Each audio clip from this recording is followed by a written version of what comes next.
Welcome, everybody, to our first episode of Western Civilization. Today, we're going to be starting at the beginning with the Stone Age.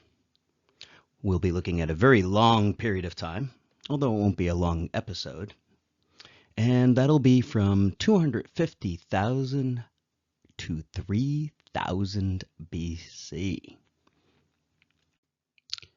So, we're going to begin with a quote. It's a little bit of a long quote, and I'll read it to you. It's from the historian and philosopher Will Durant. It is a mistake to think that the past is dead. Nothing that has ever happened is quite without influence at this moment. The present is merely the past rolled up and concentrated in this second of time. You too are your past. Often your face is your autobiography. You are what you are because of what you have been. Because of your heredity stretching back into forgotten generations, because of every element of environment that has affected you, every man or woman that has met you, every book that you have read, every experience that you have had. All these are accumulated in your memory, your body, your character, your soul. So with a city, a country, and a race. It is its past and cannot be understood without it. I start with this quote because oftentimes students have mixed opinions about history. A lot of students wonder why they should study history at all. And I like to liken history to our personal memories. If you could, think for a moment about how your own experiences and how your own memory affects who you are. Our identities are formed by our experiences and people that we've met, by things that have happened to us, good and bad. And I'd like you to think about who you would be without those memories. Or, God forbid, what would happen if you lost your memories? You'd be an entirely different person. And so we should think about civilizations in much the same way. History is like a collective memory. And just as our own memories help orient us and put us in our place in the world and who we are, history helps give us direction collectively as a people. It helps bring meaning to today, just as our own experiences help bring meaning to our lives. And when we tell the story of history, it helps us and others to understand it. Just as you would be more familiar to someone who knew your own personal life story, the world seems a lot less strange to us when we study its history and we can understand how it developed. It puts some of the quirks into perspective, and it helps us look more empathetically at the world we live in. In this course, we will put Western civilization, so to speak, on the couch and interrogate it. We'll explore it from its earliest beginnings. Remember, as with a living being, childhood is critical. And so understanding the very origins of civilization will help bring the things that we see today into greater perspective. And so we'll start with the earliest beginnings and explore up till about the Renaissance period. Maybe you could think of this in Western civ terms as adolescence.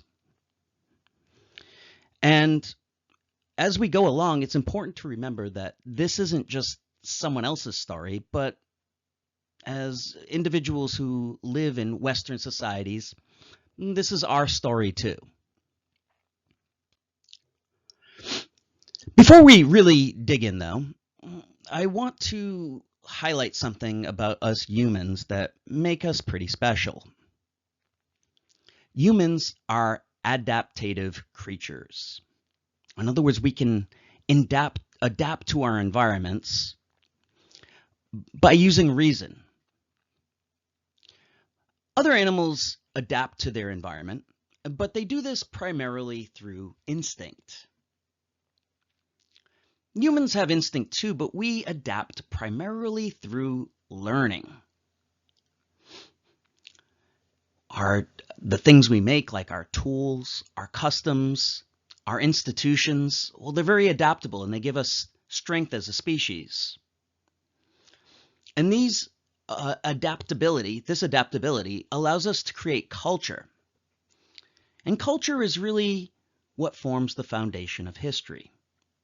If humans evolve slowly and change slowly like other animals do, there wouldn't really be much of a point to studying history.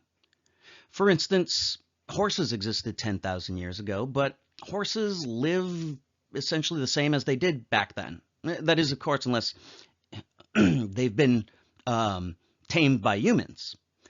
But if we were to bring in a human being from 10,000 years ago, and we were to talk to him, well, if we could, we'd find that he or she was really, really different from us.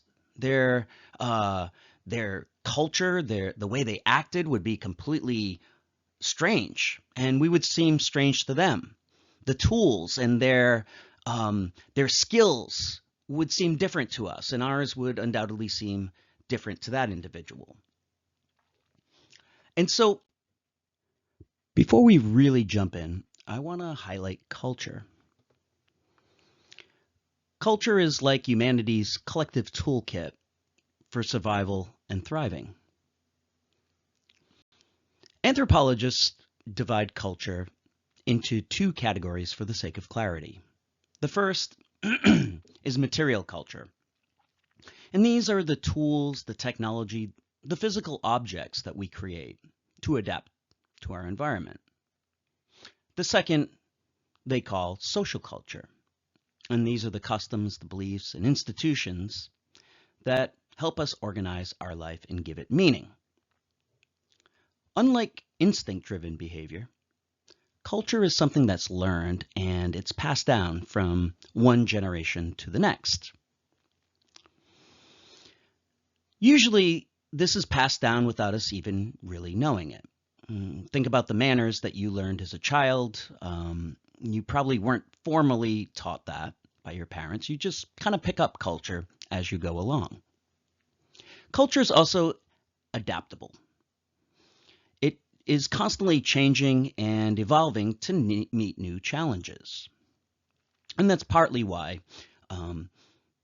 when we look at old movies, that seems a little bit strange to us. Culture has already evolved past that point. Culture is also something that's shared among a community. It's collective rather than individual. And as I said, cultural development is the root of history, from the first tools to the shared rituals and organized societies. Culture laid the groundwork for the political, economic, social, and cultural systems we study in history. So, in this first lecture, we're going to look at a couple of key themes.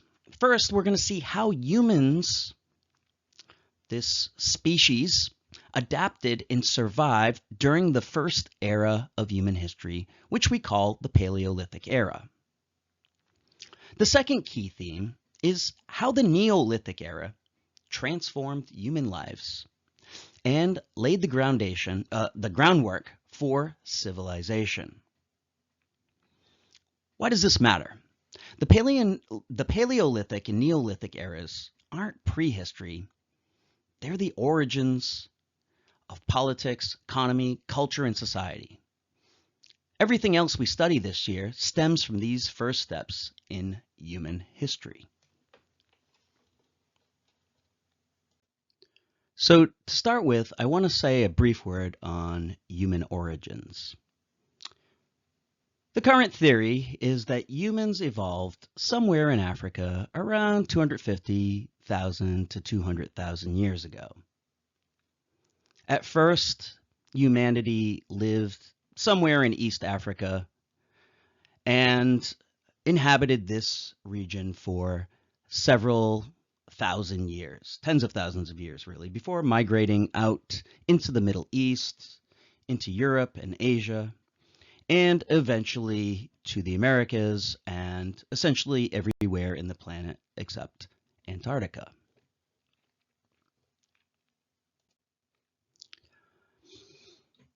These early humans apparently lived as hunter-gatherers.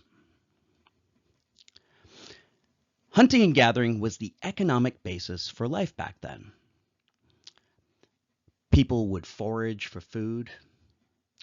Usually this was gendered to some degree, with men doing most of the hunting and women doing most of the gathering.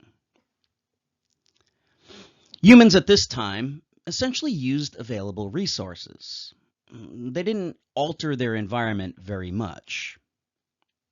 And so they would hunt and they would gather, and they usually lived in a nomadic lifestyle.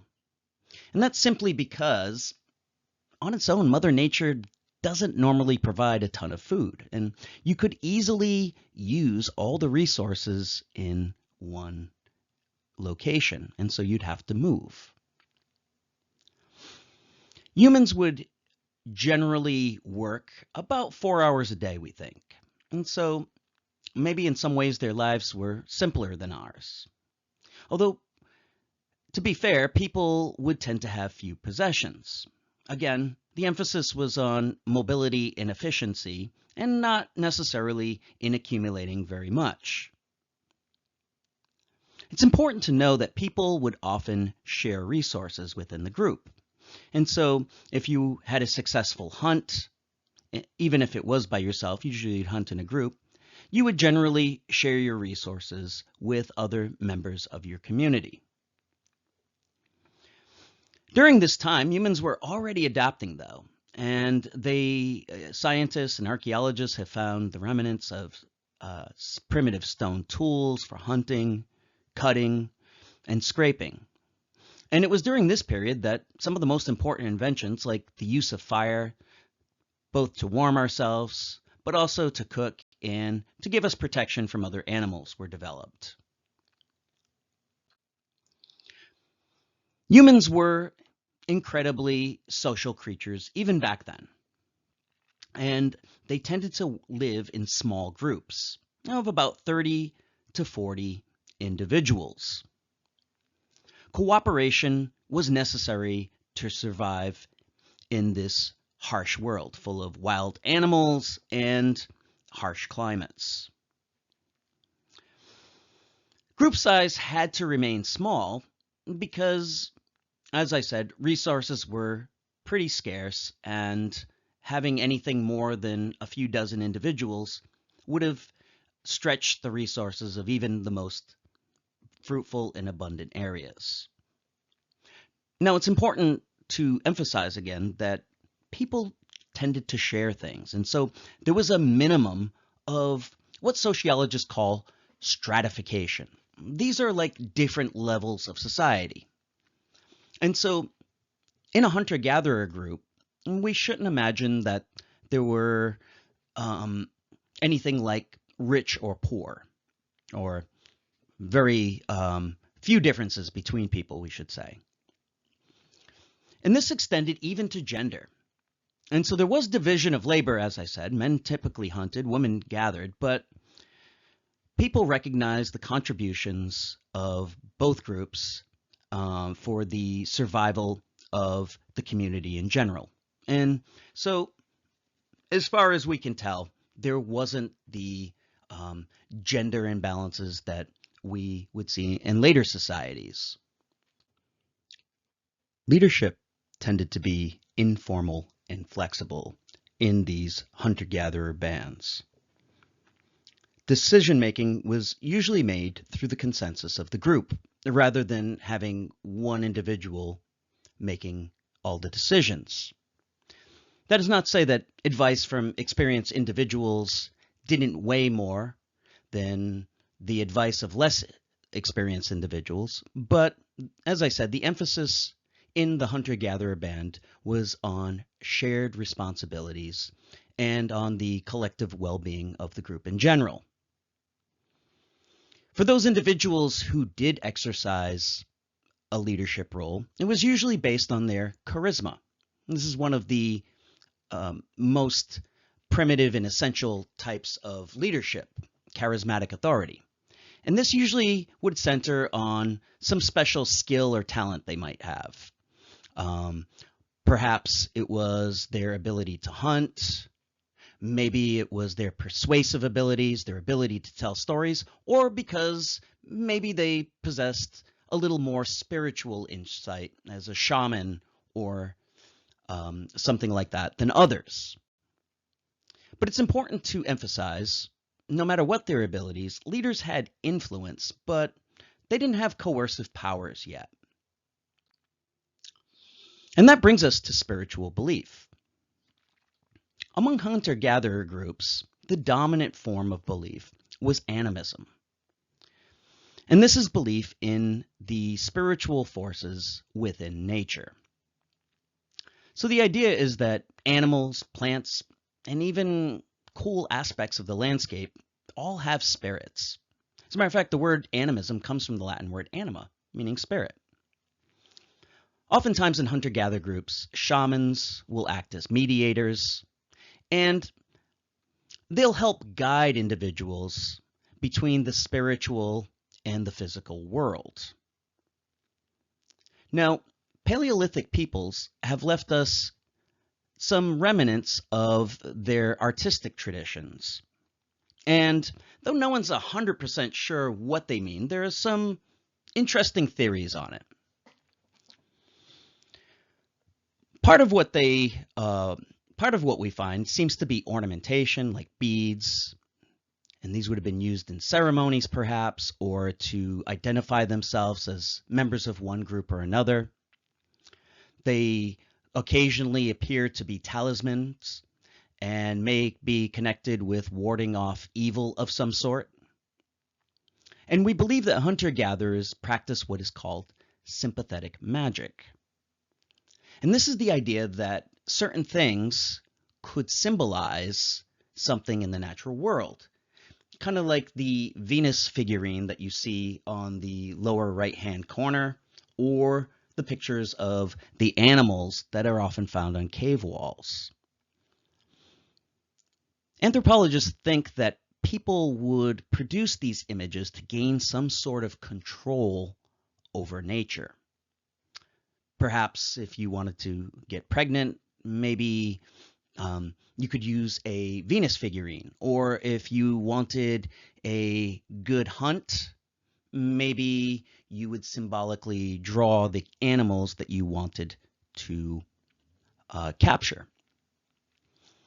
It would be something analogous to like a voodoo doll, where something that symbolized, if you do a symbolic act to the symbol, you gain some sort of power over it.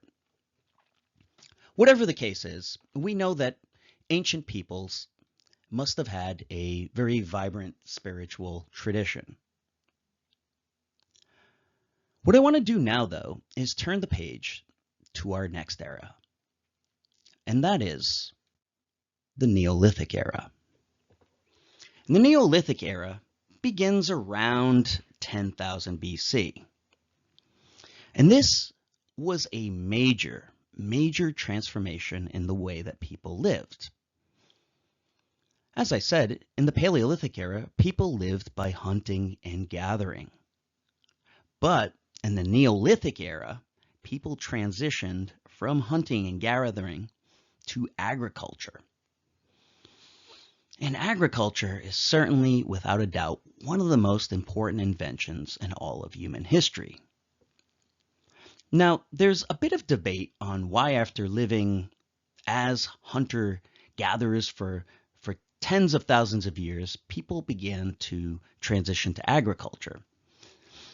And the leading candidate is climate change.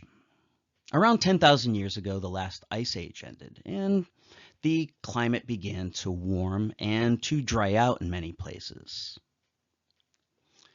And in places like the Middle East, wild grasses like wheat and barley began to grow.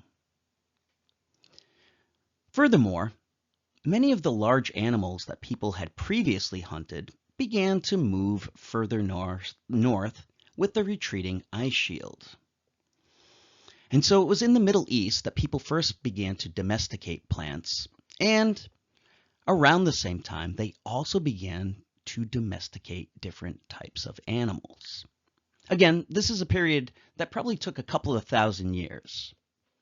And we won't go into the precise details of it, but suffice it to say, about 10,000 years ago, people began to experiment with animal and plant domestication, first in the Middle East, but spreading rapidly.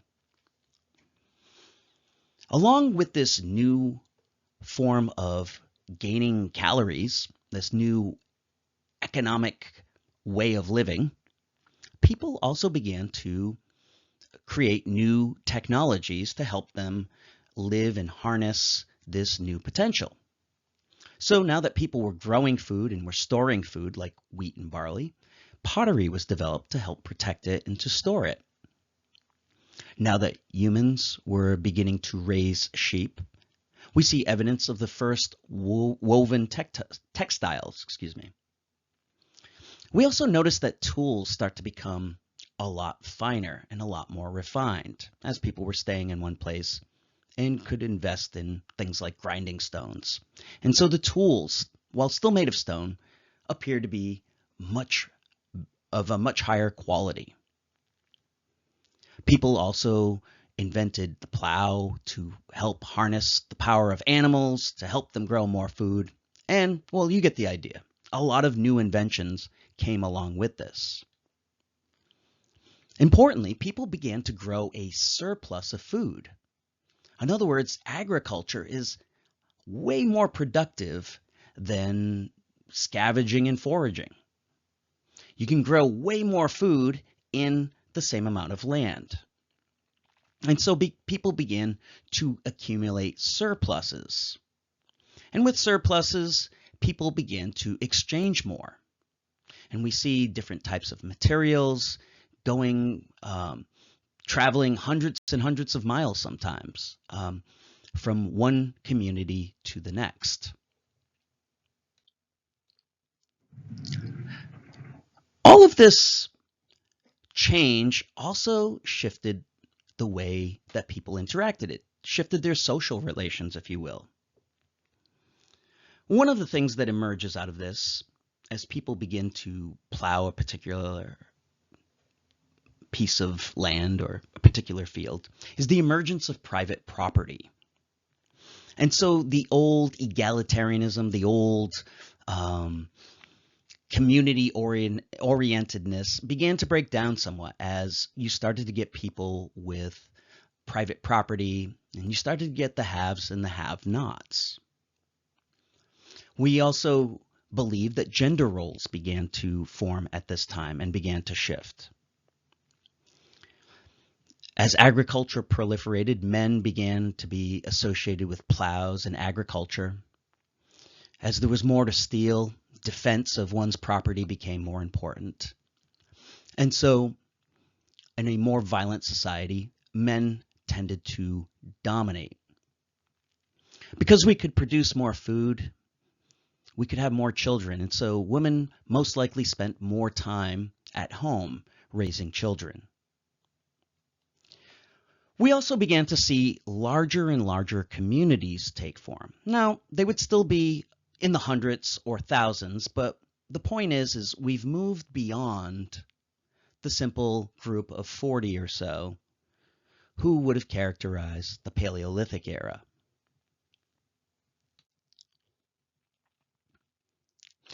Along with social hierarchy, we also start to see political structures begin to develop. Now, earlier we talked about charismatic individuals having more weight, but increasingly, this became more of a traditional type of leadership.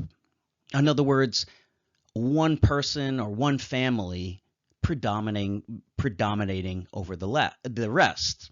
And so we start to see the emergence of chiefs or big men who began to consolidate power and who reinforced their authority with various prestige items in ceremonial roles, like perhaps wearing gold or having some sort of a spiritual power that was associated with them. And so what we start to see is individuals passing on power to their descendants and using their power to gain more allies. And we start to see decision-making moving from the community at large to one or a few individuals. A big part of being a leader was gift giving in exchanges of prestige items. And this is one of the reasons trade was so important. Leaders would be able to, quote unquote, buy influence and loyalty through elaborate gifts and by holding gigantic feasts and demonstrating their prestige among their peers. We also notice that burial sites become much more elaborate at this time, as particular individuals are buried with valuable items indicating their wealth and status. We also know that the belief system of Neolithic peoples had evolved considerably since the Paleolithic era. Now that humans were growing food and were much more reliant on the natural conditions, since they couldn't move anymore, nature-based deities became more central. Earth mother goddesses, sky father gods, and a whole variety of other gods associated with nature. Rituals aimed at controlling natural forces like fertility, rain, or agriculture also became more important. And many early festivals seemed to rely on this focus on birth, growth, and decay in regeneration that we see in nature. One of the things that we start to see are the first megalithic structures. These are large structures. Probably the most famous is Stonehenge. And we think that these were used for festivals during planting season and were a way for leaders to consolidate their authority through shared ceremonies. Themes of fertility, as I said, and abundance predominate, and so we see symbolic objects like Earth Mother goddesses and figurines like these. And as I mentioned, we see personal ornamentation in the skeletons that have been recovered from this area, usually adorned with jewelry, different types of figurines, or pottery that signified their identity and social rank. Well, this has been a very brief overview of these two early important periods of history. In the Paleolithic era, we saw humans adapt to nature. We saw that they used their creativity to cooperate and to try to survive in a hostile world. As we turn to the Neolithic era, we saw that people in the development of agriculture began to try to control nature and to impose themselves on it. And that in order to do this, they needed to build deeper political structures.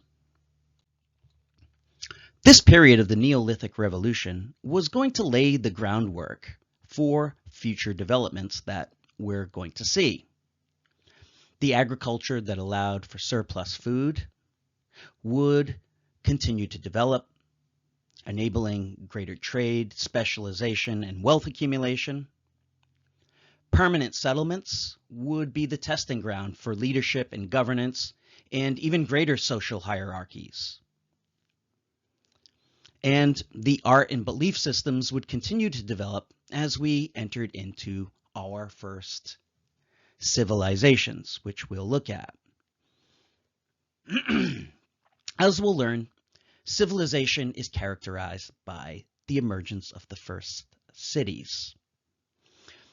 Cities with their large populations, trade, and culture, their advanced forms of government, law, that were developed to maintain order, and their shared cultural belief systems, art, and traditions would help unify these communities.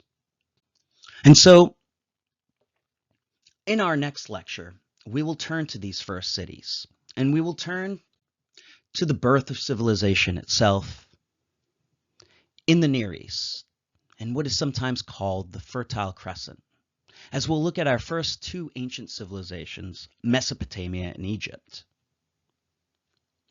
Through the transforming technology of irrigation, humanity will achieve its first great surpluses, the type necessary to begin to create more complex societies.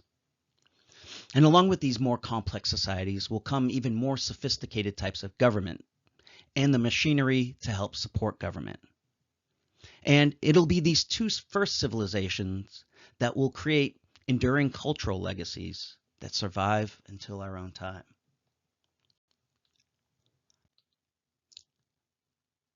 So, I will see you in our next lecture as we turn to our first civilization, Mesopotamia. See you then.